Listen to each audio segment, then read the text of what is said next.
All right. In a few minutes from now, I just wanna spend some time and give a tribute to a friend and a mentor, Pastor Stephen Gomes.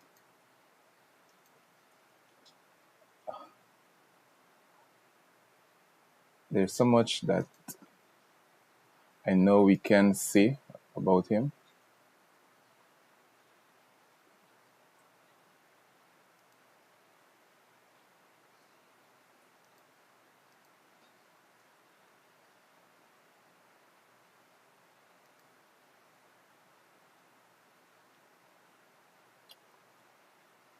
Just give me a few seconds. Let me just ensure that I'm up streaming on Facebook.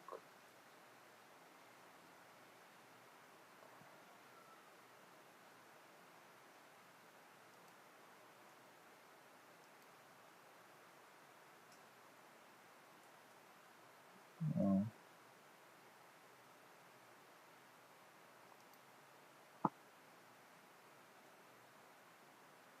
I don't know why it's keeping it from going on Facebook. I got it all figured out.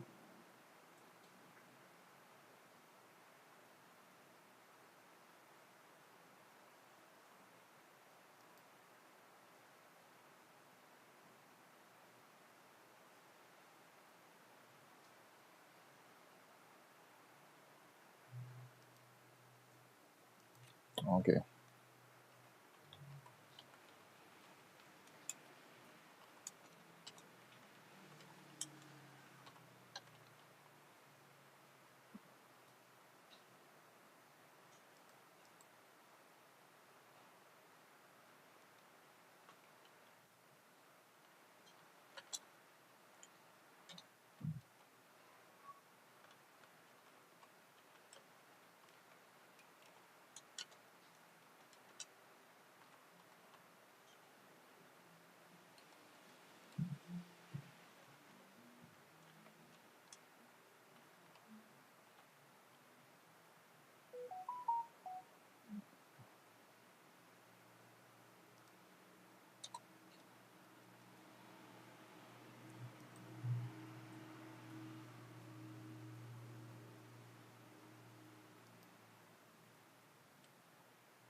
All right. I just want to take this opportunity. I think it was yesterday or the day before yesterday it was. I said I want to really talk about, a friend that we would have recently lost in our community, Pastor Stephen Gomes. And this evening, July the 25th at 7 p.m. at the lawns of the Bardica Baptist Church, we will have a night of reflection. And his funeral service would be tomorrow on the 26th at 11:30 a.m. at the Bardica Community Center ground. I know a lot of persons going to be there. I know a lot of persons would have a lot of things to say because, he was a guy, that, you can't get an event without inviting him, so to speak, at all the different schools. He's one of those pastors that people compete for to have him to come and speak to the men and the parents. And, you know, he was indeed, a great community leader. And I personally cannot speak, for the church itself, all right, but I know for at least 20, for as long as I can remember that that I knew him personally, that would have been approximately about 25 years now. You know, I know he has always been the shepherd of the Bardica Baptist Church. There are a lot of things that I want to say today about the man, Pastor Gomes. And, part of me is hoping that maybe I would have said these things to him, in some way or some form or some kind, before he passed away. And I think that is one of the regrets that, a lot of people, we take things for granted that people will always going to be around. And, we don't give them their flowers while they are yet with us. But nevertheless, now is an opportunity for me to speak about who Pastor Gomes was to me and how he would have impacted my life. And it's a way of dealing with the grief. And you know sometimes you really need to speak and say things, not because it's going to be hard, but something you just need to let things out. So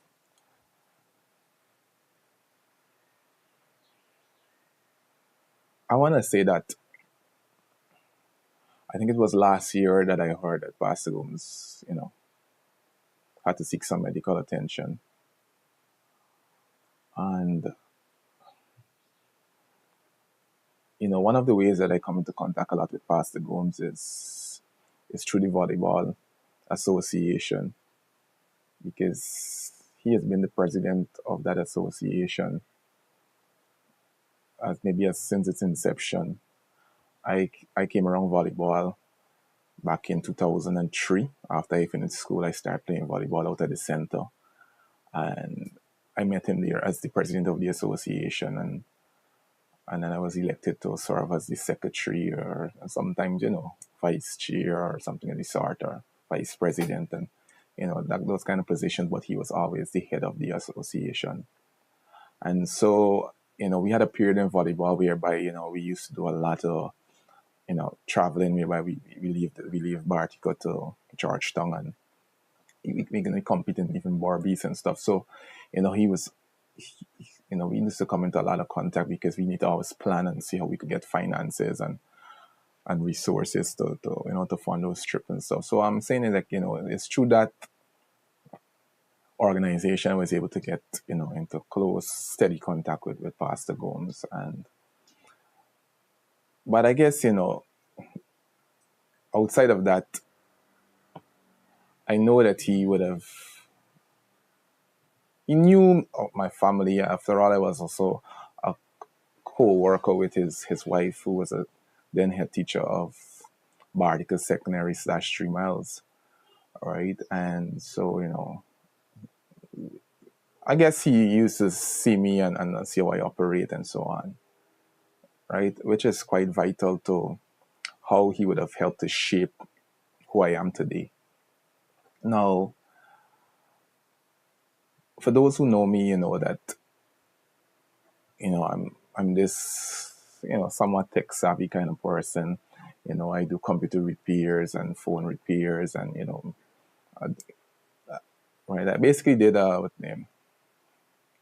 I even did studies in computer science and so on. Right. But how did it all started? And that's what I want to talk about today. I could remember the first time that I saw a computer. And this is not straight off talking about Pastor Gomes, right? But Just give the backstory. I remember the first time I saw a computer. It was at a Guy Expo back in maybe 1990, maybe 70 or about. I think it was then. I can remember the color and everything. But that was the first time I kind of had an interest in computers. And all I ever did was saw a computer for the first time. It was running Windows something. That wasn't even XP. That was what? Can't remember what was Windows, but very, around some of the first Windows and stuff. And I just had this little interest in this thing. But I went to secondary school and I saw two park up in a room, never got to touch it. That's coming into 2000s. Then in 2003, coming down to the end of that was my first time I actually like touch a computer when I had to do my SBA, and that was basically my exposure to computers. So I came from school, finished school, and I wanted a computer and I couldn't afford one. A lot of persons didn't have any either. But Pastor Gomes had his business and he had his little cafe and stuff, and he had these computers. So I went to him one day and I said, "Man, Pastor, look, I would really love to, you know, I want you to rent me one of your computers. And I said, "Man, I don't mind giving you, paying you a small piece for it every month. I don't want to give him out liberty and say how much it was, but I don't think it was more than $4,000 for the month. All right. And by the way, that was since back in maybe 2004. And, you know, he he agreed. All right. He agreed to rent me this desktop. Right. So we had laptops then, or maybe there was, but I'm not aware of that. But I I remember bringing this computer home. I set it up, right, and I had it in my house because I had much space in the house, but it was there and stuff. And I started to use it. What I had used it for, really and truly, at that time, I think the primary reason I wanted a computer was just to play games on it. To be honest with you, that's like, because we didn't have the internet is readily accessible at our home as yet. Dial up was a thing, but we didn't have a phone line yet in my house. I can remember we didn't have a phone line yet, so we couldn't get dial up and stuff and so on. So all these wireless features people were enjoying and stuff and so were non-existent at that time. And one day when I was using this computer, I was playing this game, something motorsports. It was a bike racing game, and this computer freeze up. I press off the power button, I can remember, and put it on back, and this computer won't boot up. Now, I ran into a panic there because I don't know what to do. I open the computer, I check it out, that time, the memory was some really big, like it's like some, like stand-up big sticks, like, I think it was a Pentium 2. I think the processor was a Pentium 2 processor, right? And had these big sticks, big kind of, nothing like what you see in a computer now, but, and I'm titivating. That's what I said I was doing, really titivating, trying to get this computer to work. And I'm so embarrassed to go to tell Pastor, hey, this computer isn't working. You understand? And, weeks pass. Can't get used to this computer. I try all I know and stuff, and still can't get this computer to work and stuff and so on. But I had to build courage. And I went to Pastor and I said, what, man? This computer, is not working anymore and stuff. And he, in his calm voice, he said with me, you must bring it. There's a guy that usually a technician that usually works for me. All right. I think the guy name was Ryan. I remember him correctly because Ryan had a business down in Darwin Street and stuff, I can remember. Right. And I would have met him. That's how I met Ryan through Pastor. Right. Because he would have done some other work for me when I was able to get my own laptop and so on. Right. And he said, and I, with shame, bad, I tell you, I was really embarrassed. and I drop it back right past. So I did not pay him anything. I never did pay him anything. All right. And like, it was like a bored, like embarrassment, But the guy was just so cool and calm about it. And, he never demanded anything and so on. But why I remember that story is not just because of the experience directly, but that computer that he would have loaned to me and that trouble that I run into, you understand, kind of like, elevate my interest in computers and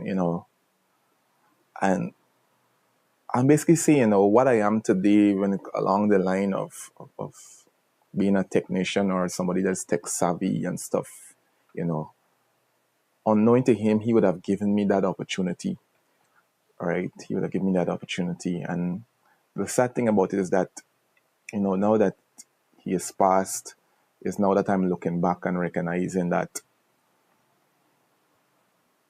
you know, people and individuals impact our life, way before we recognize today. And sometimes you don't take the time to really realize their impact until they are gone. And we never get to say thank you, you know. But that was one of the things that I remember, one of the experiences that I remember for the past and how he would have impacted my life. Another, because I'm only going to talk about two things, mainly, right? One of the things way that he impacted my life though is as a mentor. I don't know how it happened, all right, but he one day we got to sit down and just gaff you know about life, and he turned to me and he said, I recognize that you are very much a busybody. Meaning that for those who know me when I was, maybe before 5 years ago, you understand, I was always involved in any and everything, you understand. There ain't nothing going on and then not involved. And I'm talking about, it could be good things, because how I used to operate at that time as a young man, they had wife and I don't know. I was like, okay, no secret. I didn't think I had a girlfriend at that time, though, that specific time. But, you know, what he said to me, kind of really shaped the way I think today. And, but at this time, you were really transparent. So basically, he said, you're too busy.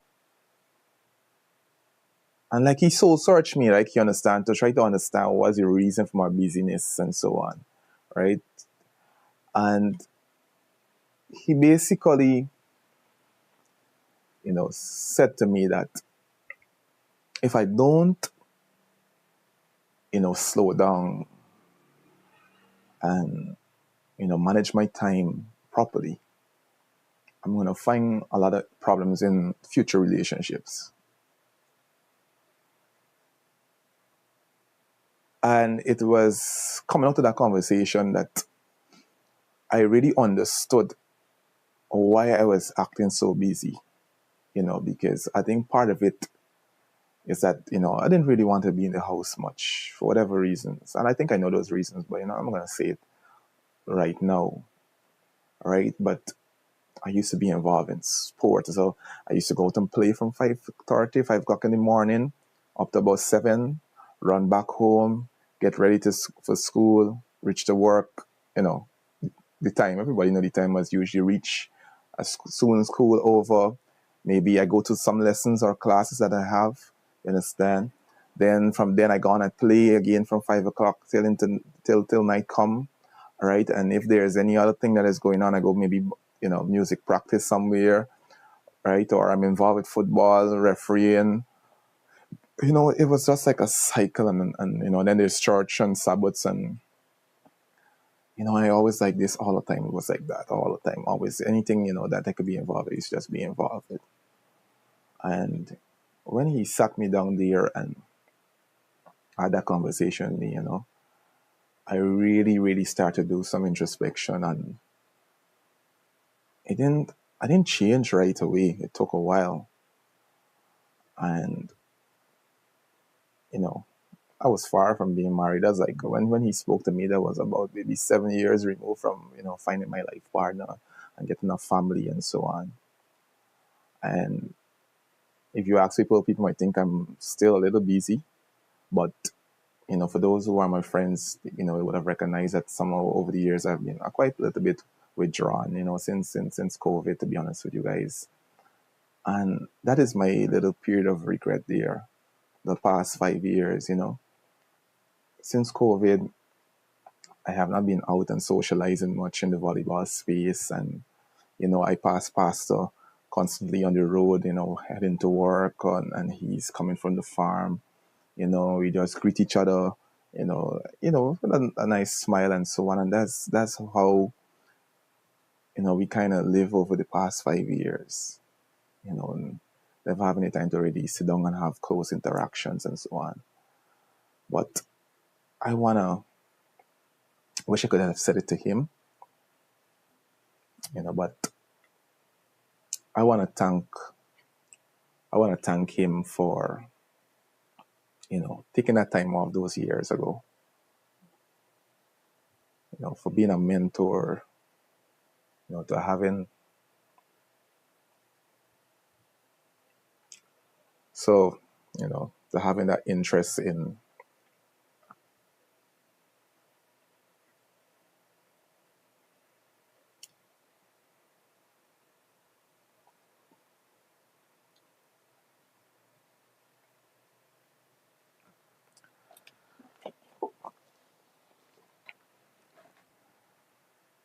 yeah, so, a little bit of thankfulness for, him having that interest to speak to me and, counsel me. And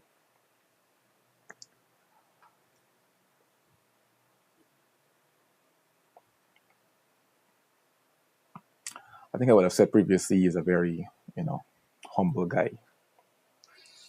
I think I captioned the Facebook feed, the humble giant, because he played football his way. To be honest with you, I never watched him play a lot of times. In the afternoons while we might be playing volleyball, he would come out and he'd hit, we call my car scrubby. He'd hit football on the field, and after all, it's always a good thing. You see pastors could come out and play like any other person. You find those kind of things strange and stuff. So you watch. I can't remember saying a whole lot of skills, to be honest with you, like big fancy dribble and stuff, but simple. I think he used to play more in the defensive line because he used to be more close to the goal. I can remember seeing him play and stuff. And he does, he played simple. He played the game simple, and but he just to beat everybody making noise and stuff, and he's just positioning himself, controlling the ball, passing. He was just this cool, calm guy. When it's time for us, when it's time we have meetings and stuff and so on, he would just simply say what needs to be said. No raising the voice and stuff. I have never seen him angry, to be honest with you. I've never seen him angry. And that just goes to show how, we have all kind of psychological terms and stuff, but, he had a lot of, emotional, never, heard him raising his voice. Never.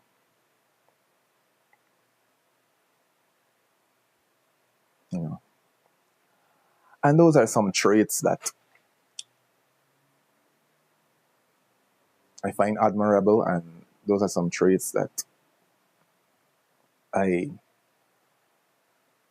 try in my various capacity as leaders of different groups and organization to portray.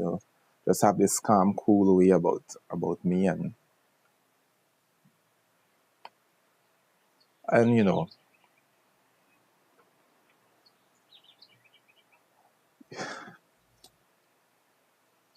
he will be missed.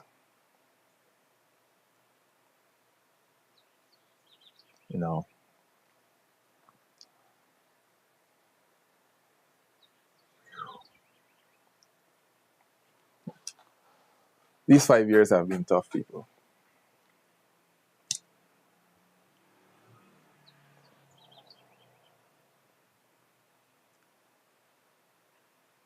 But I remember, I will remember. I know a lot of persons could testify, as I said before, to him giving counsels on being a good parent and a good father at various parent conferences.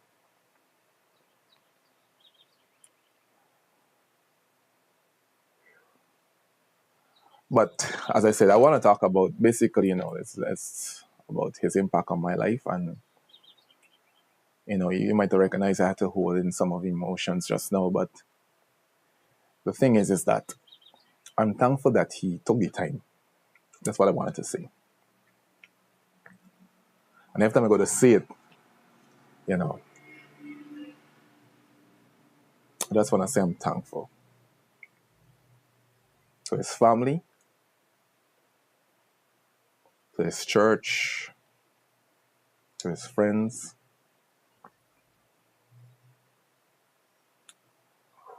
We would have lost a good friend. The community would have lost a good leader. You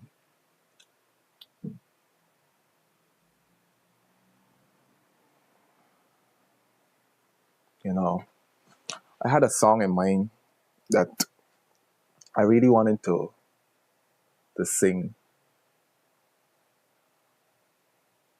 That song "Wind Beneath My Wings."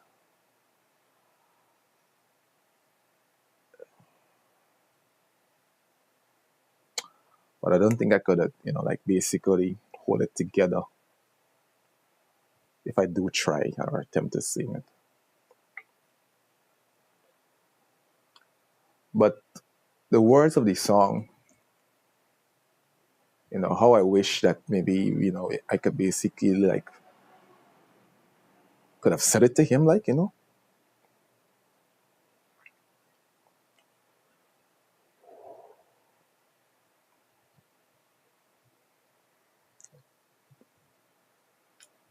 But, what I could say to all those who might be viewing the live is that let us not take each other for granted. Let us not believe that those who are with us will always be with us. And, sometimes we hear that people are sick and so on, and we postpone and say, we're going to do it. We're going to contact them in a few days' time or week time, I'll go visit them someday, and, or, you have the view that some people are just, they're strong and, it's just, it's just something they're dealing with. And, they will overcome and life will go on. I mean, I don't know how many times I have to learn this lesson that, I'm telling you about it, but, so many times, I would have personally take situations and people for granted. But I guess, it's like preaching the gospel. You got to do it in season, out of season. And, may not be able, everybody may not be able to respond, but some people may respond. And so, if there are persons in your life that you have not reached out to, if there are people who you need to say thank you to, do it. Don't delay. One of the things I must say that I take comfort in is that knowing that Pastor was a man of God, he would have trusted in the Lord. And the word basically said to us, that we need not mourn like, those who don't have hope. And as Christians, we do look forward for the resurrection on that day, when the dead in Christ shall rise, to meet him in the air. And those who are still alive,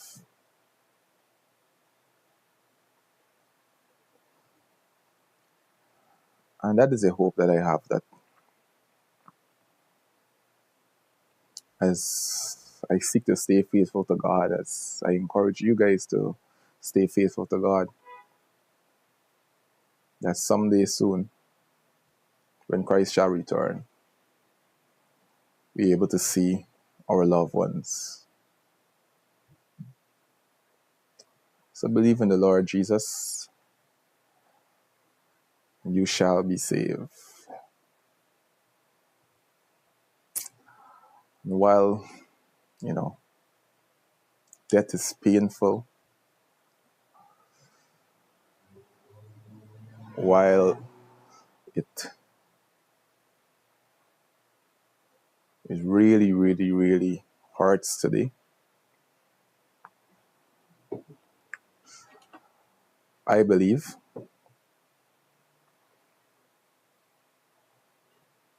and I know Pastor would have preached it,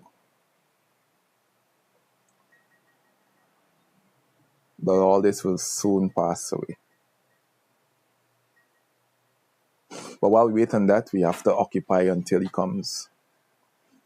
We need to learn to show love to one another. We need to seek forgiveness where forgiveness is needed.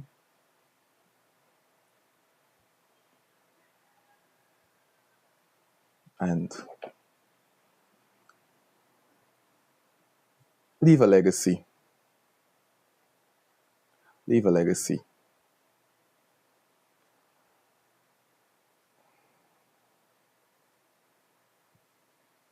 I'm thankful that I would have met Pastor Stephen Gomes. I'm thankful for every interaction that we had at the different levels. I'm thankful for the counsel. I'm thankful for the direction that you would have given.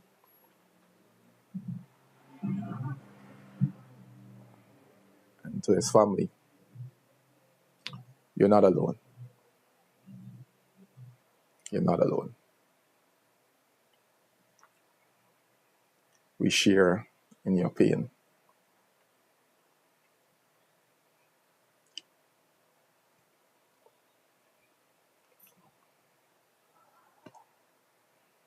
I trust that you guys tune in tonight. You could find, we'll try our best to live stream tonight's program and tomorrow's program on YouTube and Facebook. You could find it on my handles. But I'm thankful that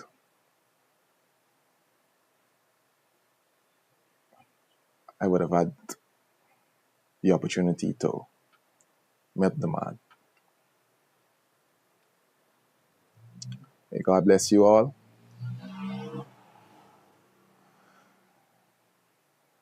And may God comfort the family at this time.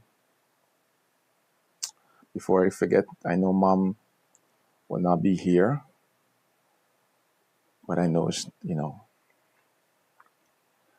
Mom really had a lot of respect for Pastor Gomes. I can remember, as being a head teacher, she was one of them that, always seek to have him at all of our programs. So on behalf of the Joseph family, we want to extend condolences to the Gomes.